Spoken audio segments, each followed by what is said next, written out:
Selamat datang di Universitas Islam Negeri Syekh Ali Hasan Ahmad Ad-Dari Padang Sidimpuan.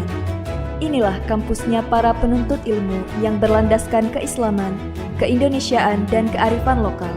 Lebih dikenal dengan sebutan Theo-Antropo-Ekosentris, Al-Ilahiyah, Al-Insaniyah, Al-Kauniyah, dengan moto cerdas berintegritas.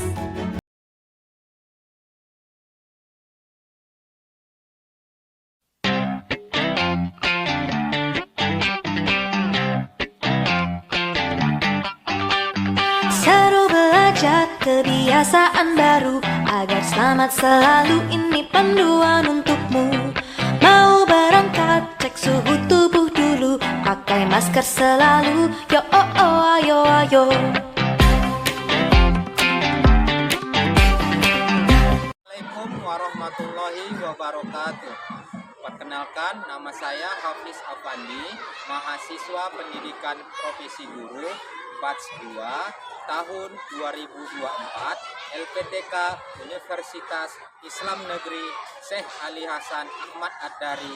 Sekarang saya sedang melaksanakan PPL di SD Negeri 106229 Kayu Besar, mulai dari tanggal 21 Desember sampai tanggal 23 Januari.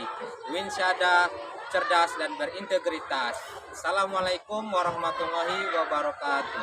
Assalamualaikum warahmatullahi wabarakatuh.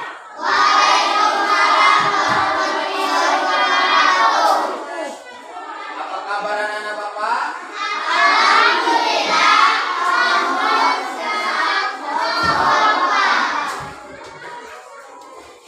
Oke, Bapak absen dulu ya. Najwa dan Aisyah, Rifki, Fikri, semua hadir ya? Oke. Sebelum memulai pembelajaran, alangkah lebih baiknya kita memulai dengan membaca doa terlebih dahulu. Doa dimulai.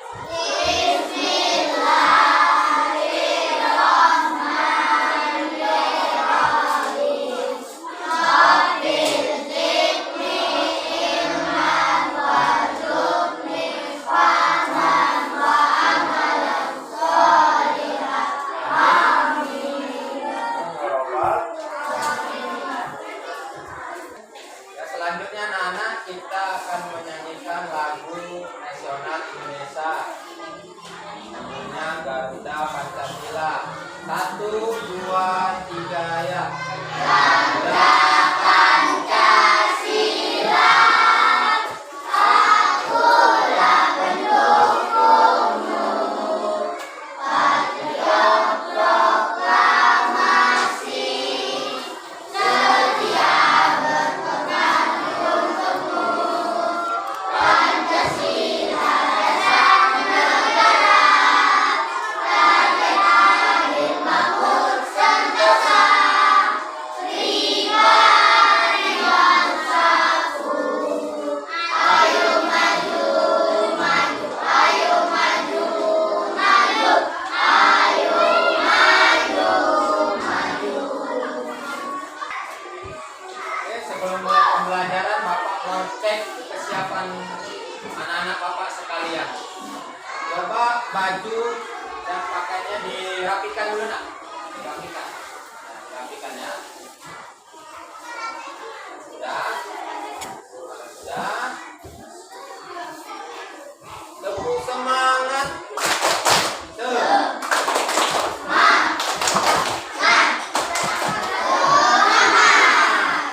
Oke. Anak-anak, ada yang ingat materi kita hari ini? Ya. Ya, beri tepuk tangan anak.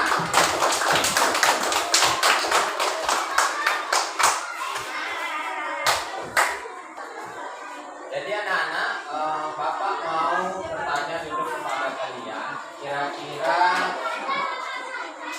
Qada dan Qadar salah satu rukun iman yang keberapa? Iya, kalau begitu Bapak Bapak mengajak kalian tepuk rukun iman. Tepuk rukun iman. Rukun iman.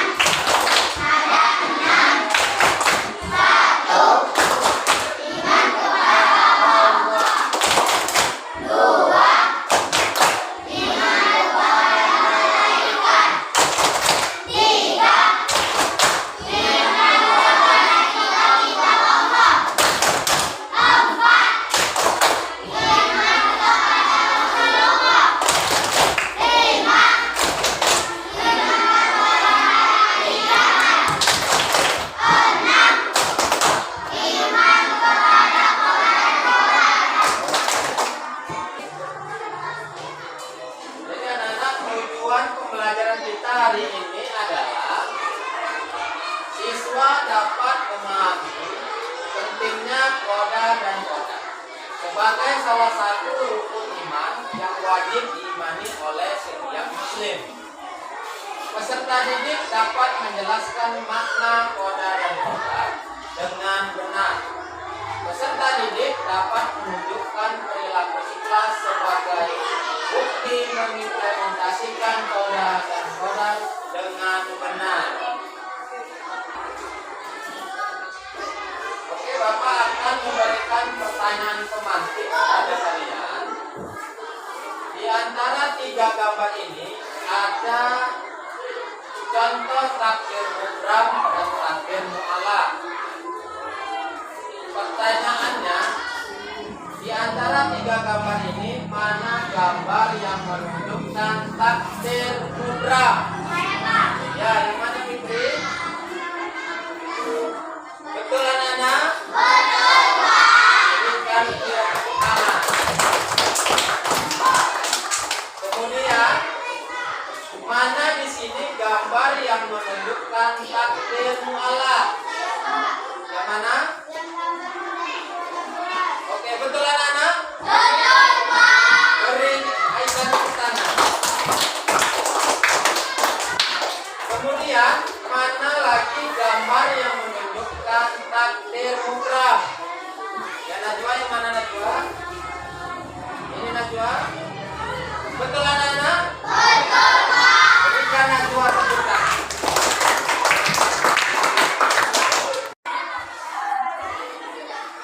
Jadi anak-anak, Bapak akan menjelaskan tentang takbir.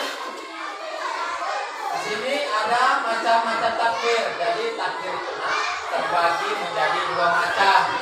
Yang pertama takbir mubram dan yang kedua takbir mu'allaq. Takbir mubram adalah ketentuan Allah Subhanahu wa taala yang berlaku atas setiap diri manusia tanpa dapat dihindarkan atau ditawar-tawar laginya. Contohnya seperti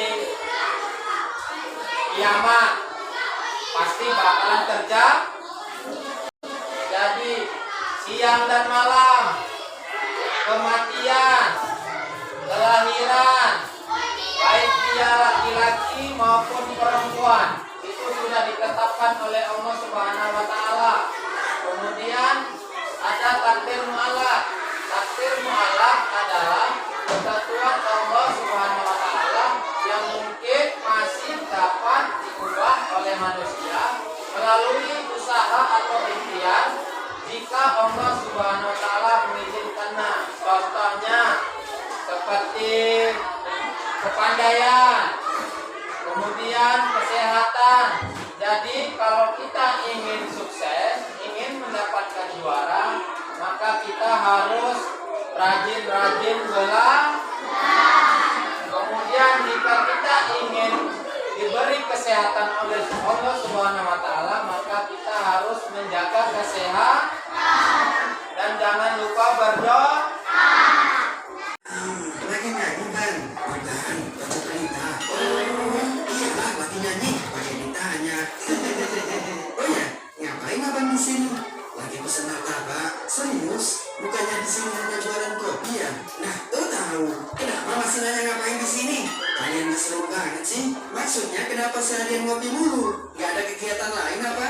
Emang mau ngapain lagi? Bukannya semua yang akan terjadi padaku sudah ditentukan oleh Allah. Jadi percuma aku melakukan sesuatu, ujung-ujungnya kembali ke takdir Allah juga. Wah, pemahaman yang bahaya ini. Ya emang benar kan? Ngapain kerja keras? Kalau takdirnya miskin, ya tetap aja miskin. Memang benar. Jauh sebelum kita diciptakan, Allah sudah menulis semua kehendaknya terhadap kita. Inilah yang disebut dengan qada. Kemudian setelah kita tercipta, kehendaknya itu akan terrealisasi atau terjadi pada kita sekarang. Itulah yang disebut qadar. Tuh kan, jadi kenapa kita harus berusaha? Belum selesai, dengerin dulu. Kita perlu berusaha dan berdoa karena kita tidak tahu sejauh mana Allah berkehendak atas diri kita. Maksudnya, misalnya gini, Allah bisa saja menghendaki Bang Supri saat ini menjadi seorang dokter. Jika 5 tahun lalu, Bang Supri mau melanjutkan kuliah kedokteran, tapi Bang Supri memilih tidak melanjutkan kuliah dan bersenang-senang. Keduanya sama-sama terjadi atas kehendak Allah, tapi Bang Supri lah yang memilih menjadi pengangguran sekarang. Oh gitu. Jadi maksudnya takdir itu ada kalanya bisa dirubah oleh kita. Benar, itulah yang disebut dengan takdir mu'allaq. Takdir yang bisa berubah atas kehendak Allah tergantung pada sebab-sebab yang diusahakan manusia. Lalu, takdir yang tidak bisa dirubah seperti apa? Misalnya takdir kamu dilahirkan ke dunia, atau takdir kamu terlahir sebagai laki-laki seperti sekarang. Inilah yang disebut dengan takdir mubrom, yang tidak bisa diubah oleh manusia. Artinya kita mau menjadi orang yang bermanfaat atau tidak, sukses atau tidak, itu salah satu dari takdir mu'allaq ya, yang bisa diusahakan manusia. Benar. Jadi apabila manusia merasa sekarang takdirnya buruk, berusahalah dan berdoa agar dapat beralih ke takdir lain yang lebih baik atas sisi Allah. Bukannya malah putus asa dan malas-malasan, lalu menyalahkan takdir yang sebenarnya kamu pilih sendiri. Ya, sesungguhnya Allah tidak akan mengubah keadaan suatu kaum sebelum mereka mengubah keadaan diri mereka sendiri. Tidak ada yang bisa menolak takdir Allah kecuali doa. Setelah kita tadi mempresentasikan hasil tugas kelompoknya masing-masing, Bapak ingin di antara kalian merefleksikan dari hasil pembelajaran kita tadi. Kira-kira siapa yang ingin merefleksikan pembelajaran kita hari ini? Saya, Pak. Ya, coba bacakan. Qadar artinya bertahap Allah Subhanahu wa Ta'ala kepada manusia yang belum terjadi, sedangkan qadarnya tetapkannya Allah terhadap manusia yang sudah terjadi. Beri dia tepuk tangan. Ya, Bapak ingin dari kelompok lain merefleksikan hasil dari pembelajaran kita hari ini. Siapa kira-kira anak-anak? Saya, Pak. Ya, coba Pak dibacakan ya Pak.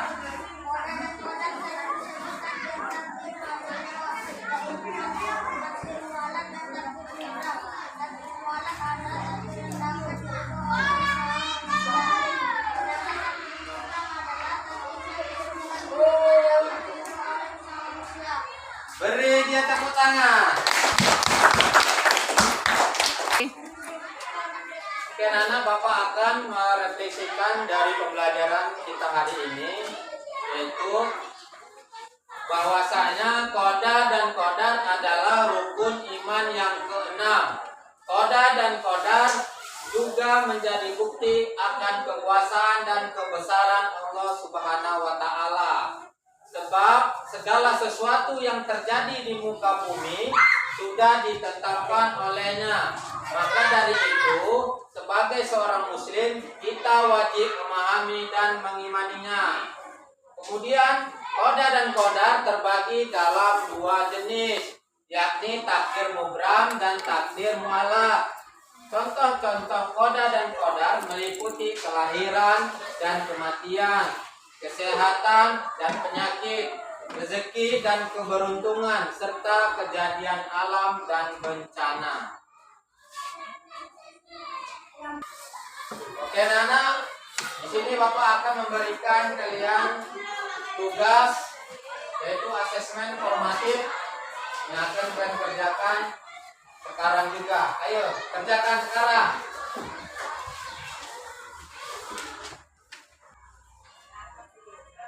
Sudah siap?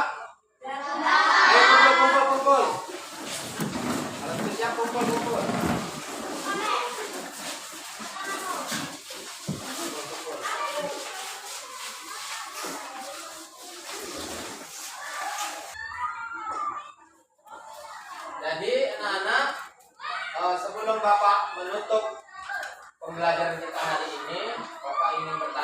kira-kira sampai saat ini kira-kira ada yang belum paham? Semuanya sudah paham? Kalau begitu pembelajarannya akan kita lanjutkan minggu depan dengan materi yang berjudul hari akhir. Insya Allah akan kita bahas di hari yang akan datang. Kemudian Bapak akhiri, wabillahi taufiq wal hidayah. Assalamualaikum warahmatullahi wabarakatuh.